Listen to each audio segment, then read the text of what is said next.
welcome back. This is one of the biggest events of the winter in northern Minnesota. The John Beargrease Sled Dog Race begins this weekend in Duluth, featuring some of the top mushers in the world. One of them grew up in a small town in southwestern Minnesota, going on to win the Beargrease twice and then compete in the Iditarod. That's the big one. Joining us live is musher Blake Freking, who lives now in Finland, Minnesota. Hello, good to see you.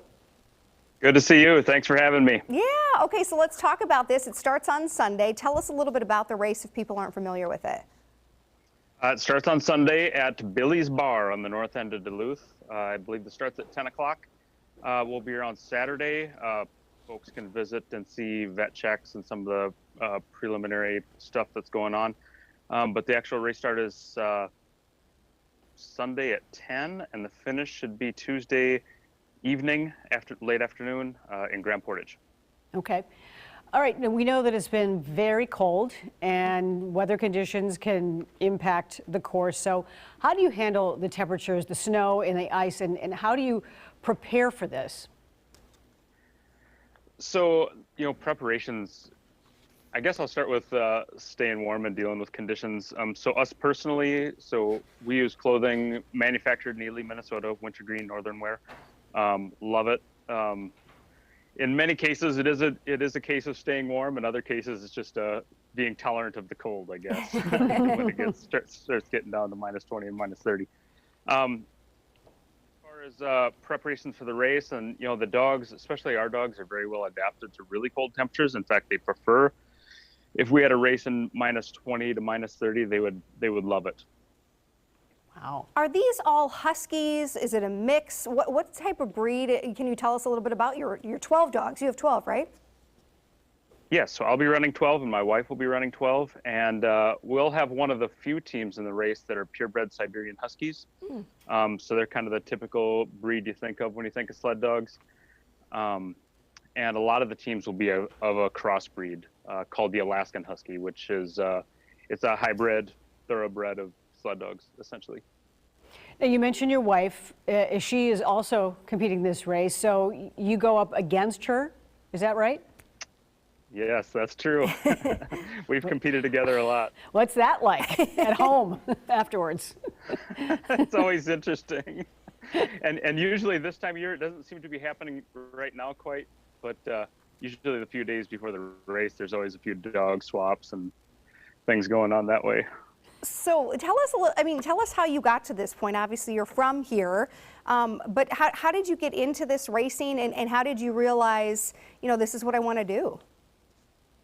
So that's a really interesting question. So yeah, I grew up on a farm in southwest Minnesota, and many of the competitors in these races come from generations of folks that do this. And I just grew up reading about it in elementary school, and it was something that really stuck with me. And once I got out of school, out of college and had a job, I had an opportunity to go to Alaska and train with some folks up there. And they were in their 80s at the time and still had nearly 100 dogs. But I trained with them a year, and then the next year they asked if I'd want to run their team in the Iditarod. So wow. It was really a sharp learning curve for me, because about 7 months after my first run on a sled, I was signed up for the biggest race in the world. So yeah, I ran that race, had millions of challenges and all kinds of things happen on the trail, but overall had a great time, and I was hooked after that. Give us an idea. You said you ran across a couple of challenges. What is one thing that stands out that you managed to overcome while you're in the race, in the Iditarod? So that year I was leaving a place called Rainy Pass, and we're running down these rivers, and we got caught in a big side wind, and it started blowing my team kind of perpendicular to the trail, and my sled hit a stump that was sticking out of the ice, and the line between my sled, and the team broke. Oh, no. And the sled flipped, and the sled was destroyed, and I landed on my head. And by the time I came around, they were about 300 yards away and running away from me, and I just grabbed a couple items that I thought I might need to survive for a while, because it was about 70 miles to the next checkpoint, and started running. And I caught up to them about 8 or 9 miles further What? down the trail. Oh They my had just stopped goodness. and taken a break. So I secured them off so they were all safe, and I took 4 dogs back to the sled and kind of pieced it back together. And, So they don't yeah, and then we stop? just limped our way down the trail from there. I'm sorry, they don't stop when they realize that you're not attached? Well, so they're pretty driven to do what they do. Yeah. And yeah, so they're driving forward all the time, and they could care less if I'm back there or not. You're like, wait, I'm back here, guys. Okay, this is also really cool. Yeah, I tried that. Yeah, we mentioned obviously your wife, but your daughter. So this is becoming kind of a family thing for you guys. Your daughter is involved It in this. really is.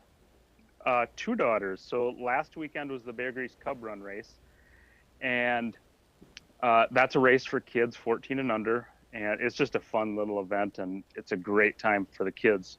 And also something that recently came up, you guys have a race down in your neighborhood called the Klondike Dog Derby over on Lake Minnetonka. And we had thrown out the idea of running that race, and my daughter expressed an interest, and obviously she expressed it to the right people because we were contacted and asked if we wanted to sign up, so we did. So on February 5th, we'll be down on Lake Minnetonka racing, and this will be her first big race at 11 years old. So Wow. there's a lot of competitive, super fast teams, and we'll just be trying to stay out of their way. Exciting. She probably has an edge. Yeah, I think she's, yeah, Maybe. it's in her genes, it's in her bones. All right, well, Blake, thank you so much. Best of luck, obviously. And yeah, as we mentioned, we've got one here closer to home if Yeah. you're not going to go up to Duluth to check it out. Really cool stuff. Thank you so much. Thanks Blake. for having me. Once again, the John Beargrease Sled Dog Marathon begins Sunday. It's in Duluth, and you can watch the race and also get real-time updates at beargrease.com.